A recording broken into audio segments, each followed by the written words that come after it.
Well, I think it's a matter of the mindset. I think they are ready.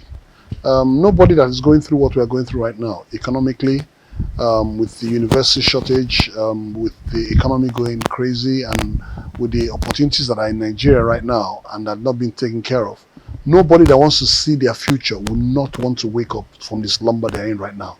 So right now, the Nigerian youths, they do have the numbers, and what they need to do together is to come together and make things happen. So I believe that Nigeria, our youths are ready. Okay, well, like I said, I'm Temisan Omatseye. I was the former DG of NIMASA. I tried to understand politics, even though my father was a politician.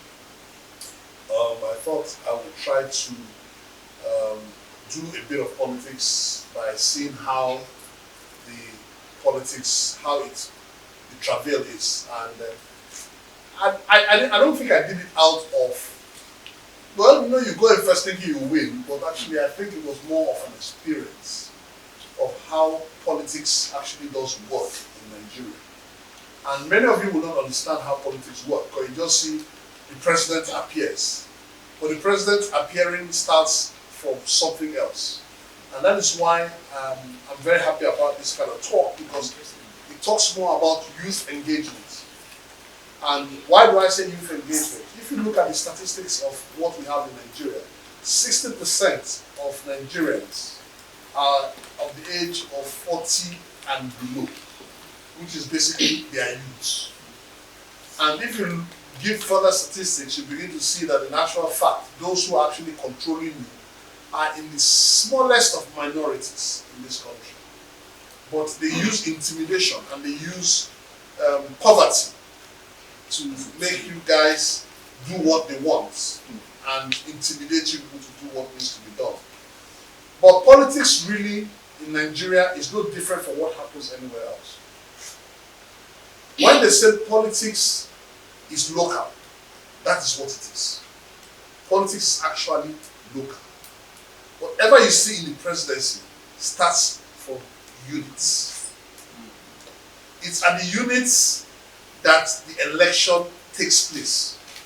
All they are doing in the ward or the local government or the state government or in Abuja is just a collation of what happens in the units.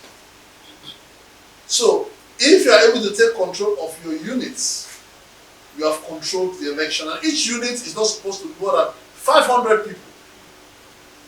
You see, they make this thing look so complicated and so difficult, but it is not that complicated.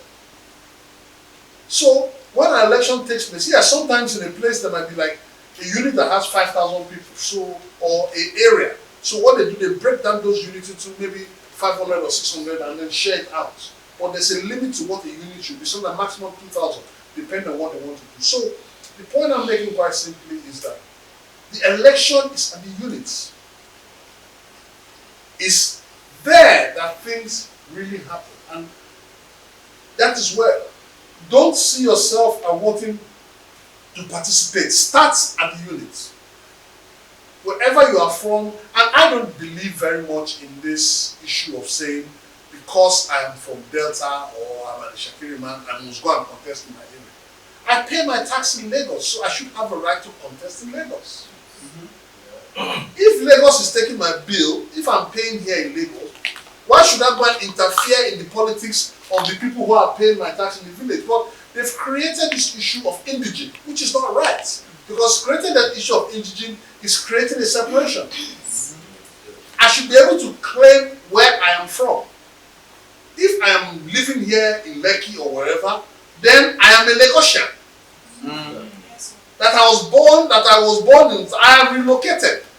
But now you now make me, because you now have to have a form where you feel that what is your name, what is your father's name, what is your state of origin, what is this. And sometimes you can't even get a job unless you go and get your origin of local government. And you go to your local government, nobody knows you in your local government.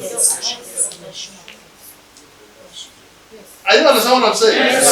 So, ritual of when you form, a form that should be filled should not have the issue of your religion, should not have the issue of your ethnicity, should not have the issue of where you're coming from, your local government. You just say Nigerian. Yes. And we should all be identified as Nigerians. Not an Igbo man, not a Fulani man, not a whatever man, but rather I am a Nigerian first before I become anything else. Yes. Because my identity that is known around the world is a Nigerian. Yeah.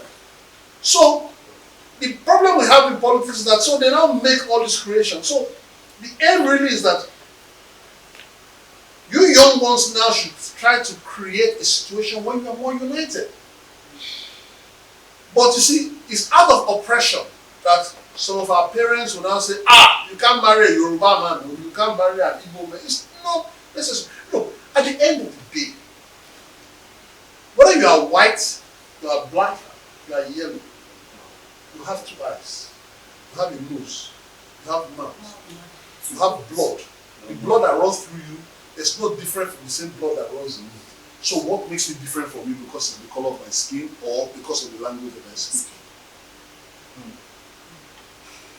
So there's no need for all of this because when push comes to shove, at the end of the day, we are one and the same.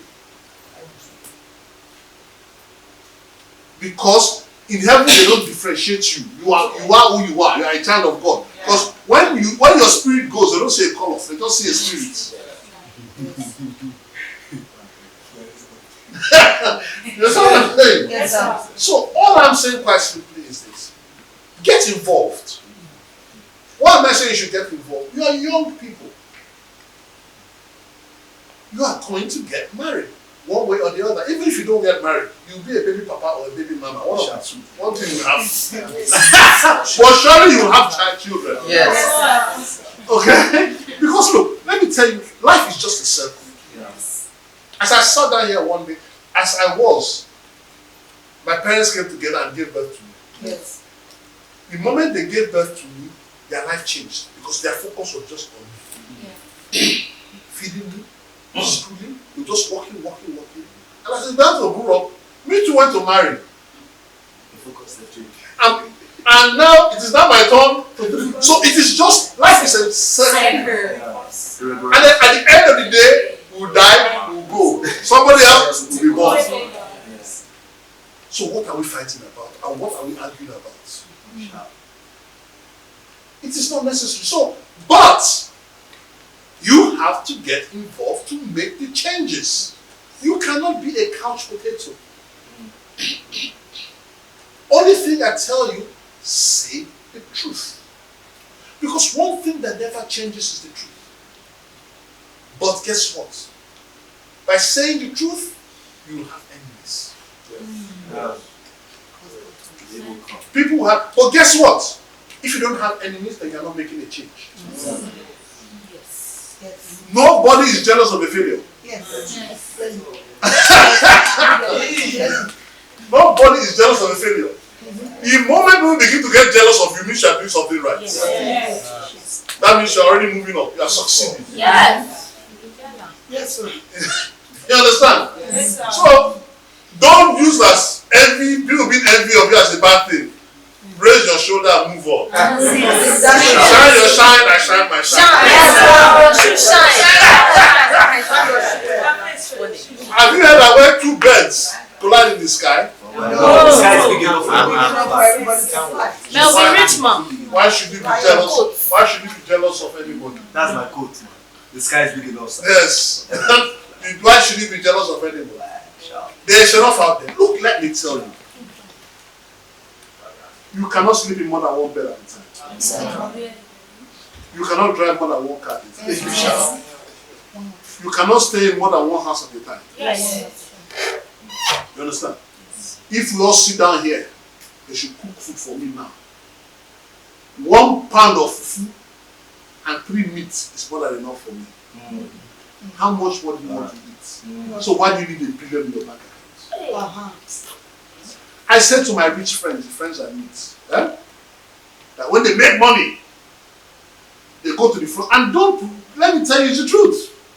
They go to the church because they said the young shall see, the rich shall dream dreams and the young shall see visions. Yeah. Not so? Yes, sir. By the time you accumulate so much wealth, your child will have nothing to vision around. His only vision is your money. Yes, sir. So you go to church and give the Thanksgiving service. And you are there saying, Father God, give me long life. And your son is at the back saying, Father, take him away so I can take his money. I tell my friends that. That is the truth. Yeah. And they agree. Because the son doesn't want to work anymore. You have taken and stolen whatever he wants to steal. All he wants to do is to collect. So he doesn't think anymore about the money or how he's going to think. That's why sometimes it's better to struggle. When you struggle, your mind opens. You see, ideas flow. But when you think there's money somewhere, just waiting for your father to die, suddenly that's why you see that some of those rich men's kids are ending up taking cocaine, drugs. Because they are bored. They cannot sit down. It's not like you guys now cannot say, oh boy, no time for drug. The hustle don't start. Wake up in the morning, it's a hustle. Afternoon, it's a hustle. For these guys, that I need some money, I got a loan. No. That provides it, and they go. They get there this morning. Man, I'm bored, man. I gotta go to my club. Why you got that? That's everywhere. So the point I make quite simply is that all that glitters is not good. It's NIMA reality TV show. Stay glued on your TV screen.